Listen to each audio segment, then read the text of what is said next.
He just messaged me, can I say that? Why would I not want him to say that? And the topic of sir is surgical touch for hand OA, when and what? Up to you, sir. Right. At the outset, let me thank all of you sitting in this hall, because I'm an orthopedic surgeon. And let me inform you that one of the most endangered species is an orthopedic conference delegate in an evening session inside the hall. To see all of you within this hall is really heartwarming. Thank you very much. Thank you, Dr. Shabir. Thank you,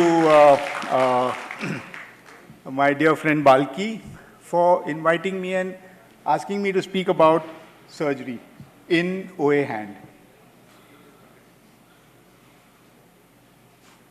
This doesn't seem to work.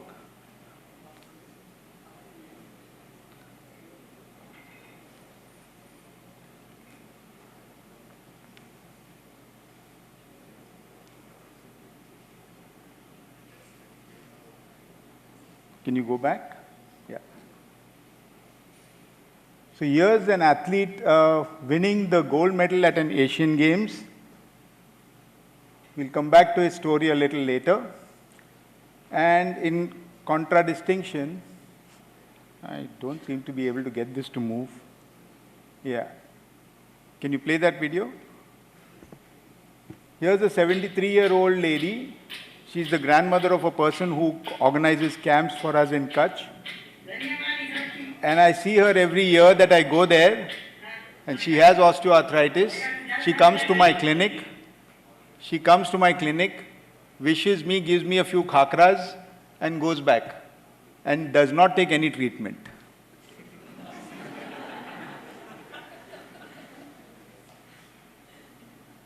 So I'm going to be trying to talk about the surgical touch in OA of the hand. Well, upon being tasked this lecture, I went to my go-to reference. That is the Green's Operative Hand, not Google. The Green's Operative Hand Surgery book. And I looked up osteoarthritis. And if you look down, there is no mention. So I said, oh, I'm looking in the wrong place. I've come to an age where I don't know the chapters, and I go to the back part of the book where you can easily find your references. And so I said, maybe nodes, nodules, etc. There is no mention. It just shows how little we care for hand in OA. So therefore, I looked up some references and I found that it is being called by Kloppenberg and Kwok as being the forgotten disease. And exactly that is what it is. It has a prevalence, a large prevalence, which we tend to miss. There is a clinical burden which we tend to take for granted. There are unmet needs which we still are arguing over. In the last session, we saw questions being thrown. And there are high social costs and economic costs to that. But the good thing is that it's now being recognized, and in this study from India, they are looking at, they have included this, the burden of hand, shoulder, foot, OAs when they're looking at osteoarthritis. And I'm so glad because till now only the hip and knee surgeons figured in your conferences. So I will be meeting you more often from now on. So what they come with is obviously what we see, pain, swelling, progressive deformity, and what we are worried about is the functional impact. And here's Heberden's memoir, 222 years ago, he said, what are those little hard knobs about the size of a pea which are frequently seen upon the fingers a little below the top near the joint? They have no connection with the gout, being found in persons who never had it.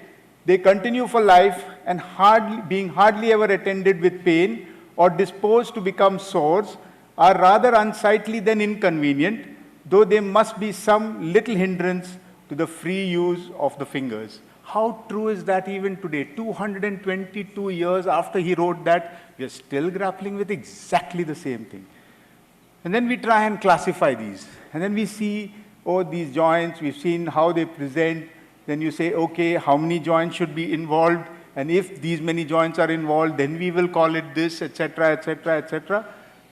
And what we see in the OPD are cases like this, which are unfortunately reported as fractures at the distal end. We've got to train the radiologist too. He's calling this a fracture. So therefore, I'm going to maldiagnose this and maltreat this. So unless there is awareness all around, we're going to miss these, and those burdens are going to continue to remain in society. So they are to be immobilized. They have to be kept mobilized, but because they've been diagnosed as a fracture, the doctor promptly puts a plaster on, and the other poor fingers that were not involved get involved, and then you get CRPS, and the story just goes on and on and on. Well, talking about medical management to this crowd is almost like bringing dhokla to Ahmedabad. So I will not talk about it. The commonest things that worry a patient is a mucoid cyst. More often than not, it doesn't require any treatment. All you need to do is to reassure the patient. Sometimes you may need to puncture it. Very rarely have I removed one. Maybe about 3 or 4 in my memory in all my practice in all these years. So they really don't need too much of treatment. When do you think in terms of surgery? You will think in terms of surgery when there is instability, when there's pain, when there's deformity, and there's functional disability. So patients who come like this still are very, very functional. They are able to do most of their work. It's pain that worries them, and it's the drugs that you can give them that are going to help these patients rather than any surgery. When there's a deformity or a stiffness in a non-functional position accompanied with pain, that's when you'll think in terms of surgery. Something like this. This man had psoriatic arthropathy, in addition to which he's got a degenerative joint disease, and then he's gone ahead and subluxed. He's in a very bad position. It's the index finger. It comes in the way of everything he does, so you need to do fusions. You could replace these joints. There are joints that are available, not available in India at present. Soon I'm going to be in the next month, we're doing a workshop with one of the companies that is going to bring in a joint for the finger that's going to cost 2 lakhs. It's cheaper, it's costlier than the hip and the knee put together. So for one finger, if I'm going to have to spend that kind of money, you know I'm going to never see a patient who's going to be in my operating room. But these do extremely well. And they can then use that hand functionally without any pain, because the finger, which was stiff and painful, is now stiff, but in a functional position and not painful. That's the aim of surgery in these cases. I borrowed this case from Dr. Hemant Patankar because he did a lot of work on trauma traumatic arthritis. And this is one of those cases where the patient had an injury, developed an arthritis. There was no other go, so he used a joint. So these joints were available. In fact, my thesis 35 years ago was on these joints, the isoelastic joints versus the silastic joints. And I thought it's going to advance. In fact, it just disappeared. There aren't these joints available at present. There are no replacements for this. Today, for rheumatoid arthritis also, for hand, Balki used to send me so many cases. He still does. They're all backed up now because the silicone joints have been withdrawn from the market for some reason that we don't know.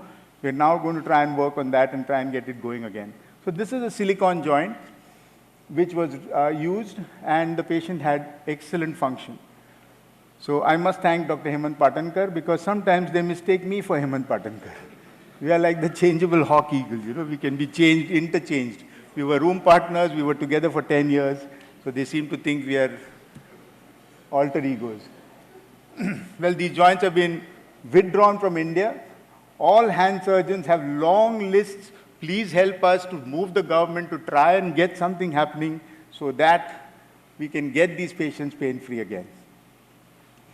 Well, that brings me to the CMC joint, which is a lovely joint, without which most of the advances that you see, everything that you see created, is because the thumb was placed differently in the hand from the apes.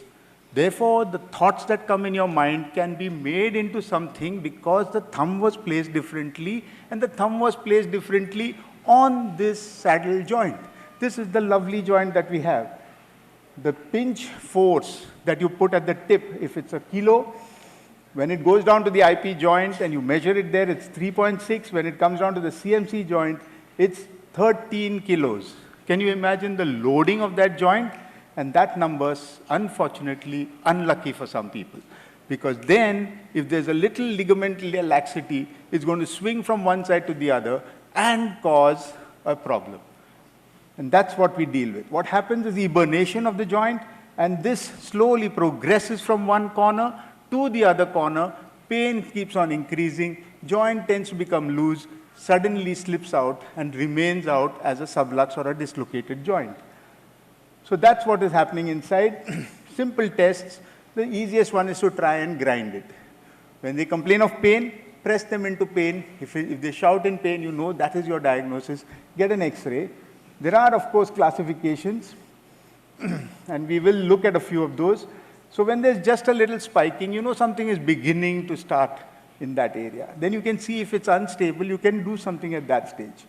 When you see this, where you've already started seeing osteophytes 2 millimeters or larger, these are the ones that are not going to respond to those kind of treatments, especially when you see this on both sides. Nature is still trying to hold the joint inside by building up some bone, throwing out some bone, so that it stays within the joint, after which it then subluxates out from there. If it starts affecting the joint beneath, that is the ST joint or the scaphotrapezial joint, you know you're in for trouble. So this is the normal AP view. Very difficult to make out what's happening. And that's the lateral view that they normally take. And again, it's a little difficult to interpret. So what you need to do is to take this pronated view, and you see the CMC joint in its full glory. And if you do the supinated view, the same view in the supinated position, you can see the STT joint or the scaphotrapezio-trapezoid joint as well. So these joints help to show you, these views help to show you the joint in full glory. And then you can decide what grade it is and what you need to do. Some patients come to complain saying that this is my problem. Don't operate them. Get them off that. So what you would do in treatment in stage 1 is when it starts to slip out, you can put back this joint by using a tendon transfer through the bone. You bring that joint in, stabilize it, so that this is how we harvest it. You could harvest it from a vertical incision as well. And then you bring it in, and you fix it down with a small little anchor there and a wire for temporary purposes. This is another patient where I had done a bilateral repair of both the thumbs, and they go on to do extremely well if done well in time. In later stages, you can remove the trapezium to remove the pain. You can have interposition of tissue there. You can reconstruct the ligament, or you could replace the joint. The replaced joints are lasting for about 40% of them last for about 10 years. Beyond that, they start failing even further. So I have not yet started replacing joints, and you could sometimes fuse them. My procedure of choice currently is the ligament reconstruction. So here's one where the joint is very bad, very painful. So we excise that using a flap. And that's the tendon inside. After the bone has been removed, the trapezium has been removed. We've taken a strip of the abductor and created a nice little sling, put in the palmaris longus as a little ball. That is more in my mind that it works as a shock absorber. It really doesn't need to be done.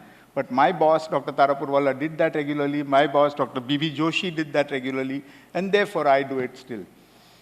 So what happens is you see the space between the metacarpal and the scaphoid is maintained over years.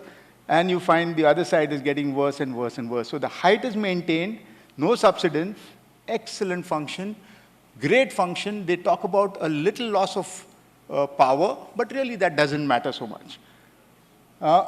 I'm a private practitioner.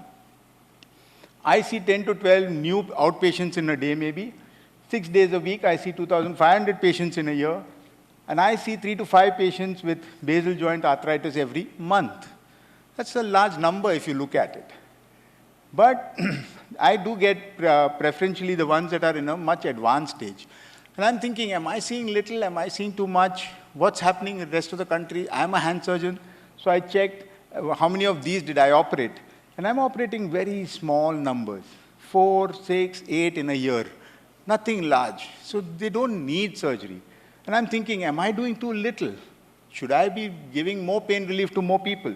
So I checked up with the university hospitals. This is from Manipal, and Anil Bhatt, a dear friend of mine, tells me that in 2019, they did 11 operations, out of which they did this almost similar procedures. And then I asked Binu Thomas in CMC Vellore, and he tells me that the numbers are almost the same.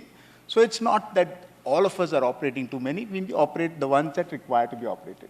So are we more pain tolerant, or are we averse to surgical treatments, or do we have a secret as a country and we're not telling anyone?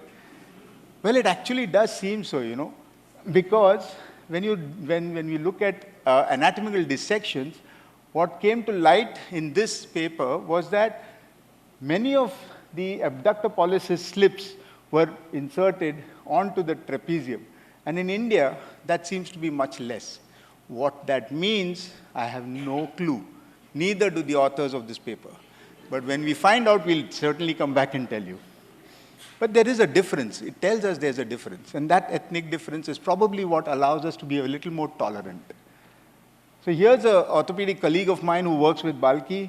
And over the last 10 years, and the other one was 12 years, there's no subsidence. He continues to do orthopedic surgeries day in and day out. Absolutely fantastic function after this simple operation. She's, of course, doing all her work without the operation.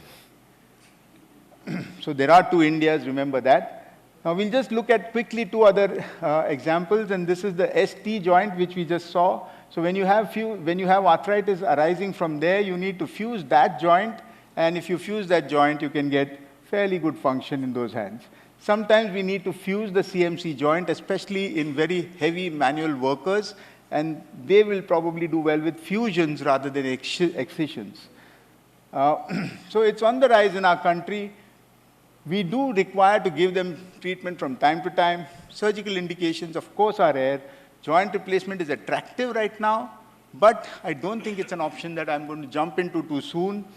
And don't forget the rare afflictions. And that brings me back to this this patient whom we spoke about in the beginning. He's a throwing athlete, and this is a different form of arthritis that they get. He has pain in the wrist since almost a year. He cannot train with his regular resistance, and his performance definitely was slipping. So he did not throw well enough in one of his this thing. So his coach started looking around, and finally, when he came to me, he had a little bump on the dorsum of his metacarpal. This is a different patient. A good clinical image is there, and this is the X-ray, which was reported as normal many times. And what you see then, if you look carefully, is there is a little bump that shouldn't be there. And that bump is called a carpal boss. The carpal boss is what you see here. So you see that, and it's forming arthritis now. The extensor carpi radialis longus or the brevis, depending on which metacarpal it is, gets pulled from time to time. Each time they throw, each time they do resistance exercises, this happens. And when that happens, they get arthritis, they get synovitis, they get swelling near the tendon insertions, and this is what happens. There are tendons that are riding on that hump, and that is, as soon as I opened, I could see the cause for this pain. So that's the carpal boss. That's the boss removed. So we excise the boss, the joint is back. Once the joint is back, you reattach the ligament, the ECRL with an anchor, and the rest, as they say, is history. Thank you very much.